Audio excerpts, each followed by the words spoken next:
السلام علیکم۔ پختونخوا کے نومنتخب وزیر اعلیٰ سہیل اپریدی کے حلف اور ان کی وزیر اعلیٰ بننے کے حوالے سے جو قانونی اور آئینی نکات اٹھائے گئے تھے اپوزیشن کی جانب سے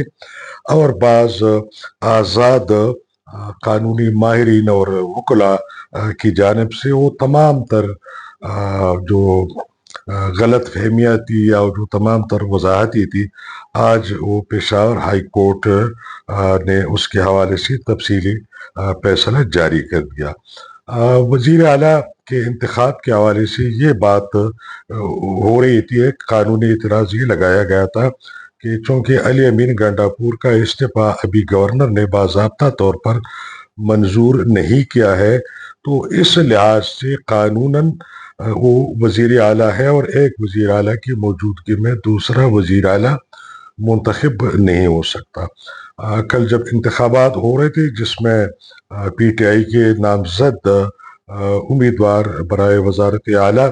سہیل اپریدی نے 90 ووٹ لیے تھے، اس انتخابی عمل سے اپوزیشن نے بائی کاٹ کیا تھا۔ حالانکہ اپوزیشن کی جانب سے پاکستان پیپلز پارٹی، پاکستان مسلم لیگ نون اور جمعیت العلماء اسلام فضل الرحمان گروپ کے امیدواروں نے کاغذات نامزدگی جمع کیے تھے اور اس پروسیس کا حصہ بننا چاہ رہے تھے اور بنے تھے۔ دوسری جانب جمعیت العلماء اسلام پشاور ہائی کورٹ اس حوالے سے ایک ریٹ پٹیشن میں گئی، لیکن اس کے ساتھ ہی پختونخوا کی صوبائی حکومت جو اس وقت ہے اور پی ٹی آئی کی قیادت، وہ بھی اس کے لیے تیار تھے۔ تو پشاور ہائی کورٹ کے معزز چیف جسٹس صاحب نے دو ٹوک فیصلہ دیتے ہوئے گورنر کو پابند کیا کہ وہ اپنی آئینی ذمہ داریاں نبھاتے ہوئے 15 اکتوبر بروز بدھ شام 4 بجے تک نومنتخب وزیر اعلیٰ سے حلف اٹھائے۔ بصورت دیگر عدالت عالیہ نے اسپیکر پختونخوا اسمبلی بابر سلیم سواتی کو اختیار دیا کہ اگر گورنر کسی وجہ سے حلف برداری سے انکار کرتے ہیں تو اسپیکر صوبائی اسمبلی بابر سلیم سواتی نومنتخب وزیر اعلیٰ سے حلف لے۔ رسمی طور پر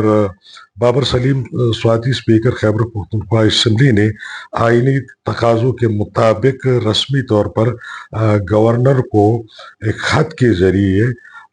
منوان ہائی کورٹ کے فیصلے سے آگاہ کیا۔ دوسری جانب آج گورنر پختونخوا فیصل کریم کنڈی سندھ میں موجود تھے تقریب میں، جہاں بلاول بھٹو زرداری پاکستان پیپلز پارٹی کے چیئرمین بھی موجود تھے۔ تو اس محفل تقریب کے اندر انہوں نے خطاب کرتے ہوئے گورنر کو کہا کہ آپ یہاں پر کیا کر رہے ہیں اور آپ کی آئینی ذمہ داریاں ہیں، آپ پختونخوا فوراً چلے جائیں اور اپنی آئینی ذمہ داریاں نبھائے۔ اور انہوں نے وزیر اعلیٰ سندھ کو کہا کہ آپ گورنر صاحب کو اپنا جہاز دیجیے گا۔ یہ ایک بہت شرمندگی والی بات تھی۔ جو بھی لوگ شاہ سے زیادہ شاہ کے وفادار بنتے ہیں ان کی ایسی رسوائی ہوتی ہے۔ بنیادی طور پر علی امین گنڈاپور نے ہاتھ سے لکھا ہوا استعفیٰ جب بھجوا دیا تو گورنر نے مختلف ہیلے بہانے بنائے اور اسلام آباد چلے گئے، اور پھر انہوں نے کہا کہ ہمیں استعفیٰ موصول نہیں ہوا ہے، میں اسلام آباد میں ہوں، 48 گھنٹے میرے پاس قانونی حق ہے کہ میں اس کو رکھوں۔ اور جب کوریئر کے بجائے ان پرسن ان کو جا کے دیا گیا، ان کے آفس کو ڈیلیور کر دیا گیا اور باقاعدہ اس کی رسید لے لی گئی، تو پھر انہوں نے کہا کہ دستخطوں میں فرق ہے، اور انہوں نے علی امین گنڈاپور کو بلایا کہ آپ آ کے اس کی تصدیق کر دیں، جس پہ علی امین گنڈاپور نے کہا کہ میرے دستخطوں میں کوئی فرق نہیں ہے، میرے ہاتھ کا لکھا ہوا استعفیٰ ہے، میں اعلان کہہ رہا ہوں کہ میں نے دیا ہے،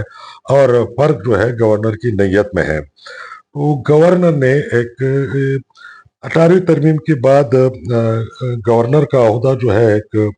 علامتی عہدہ ہے جو مرکز کے ایک نمائندے کی حیثیت سے یہاں پشاور میں ہوتے ہیں یا کسی بھی صوبے میں، اور ایک آئینی سودا ہے، اور زیادہ سے زیادہ یہ حل برداری اور اسمبلی کے اجلاس بلانا اور اس طرح یہ ایک آئینی نوعیت کی کارروائیاں ہوتی ہے. تو یہ ایک بڑی اہم آئینی نوعیت کی اور سیاسی کارروائی تھی، جس کو گورنر نے بغیر کسی وجہ سے التوا میں ڈالا اور مختلف ہیلی بہانے بنائے، جس پہ جمہوری حلقوں میں اور اہل نظر کے اندر گورنر صاحب کی جو ساکھ تھی وہ بہت زیادہ متاثر ہو گئی ہے، اور اس پہ لوگ جو ہے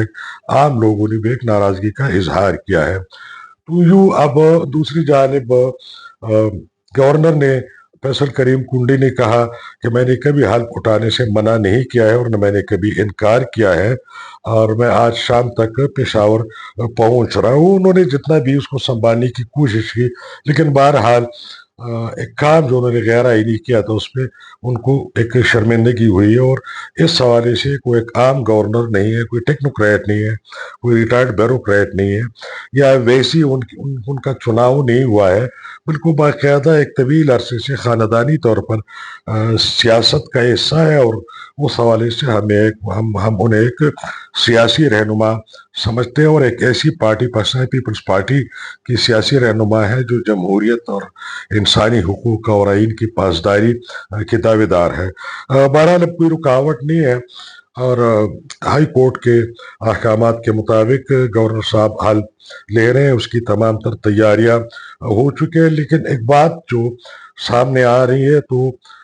پہلی مرتبہ ملک کے اندر اسٹیبلشمنٹ کو ایک بہت بری طرح شکست ہوئی ہے. اسٹیبلشمنٹ یا ریاست یا مرکزی حکومت کسی صورت سہیل اپریدی کو وزیر اعلیٰ دیکھنا نہیں چاہ رہے تھے، اور اس کی کئی ایک وجوہات ہیں. اس وقت ہم افغانستان کے ساتھ حالتی جنگ میں ہیں، اور اس ویلاگ کی ریکارڈنگ کے لیے جب میں آیا تو اطلاعات موصول ہوئی کرم سے کہ وہاں بارڈر پہ افغانستان کی طرف سے پھر جو ہے حملہ ہوا ہے، اور جھڑپیں وہاں پہ شروع ہوئی ہے جو اس وقت جاری ہے. افغانستان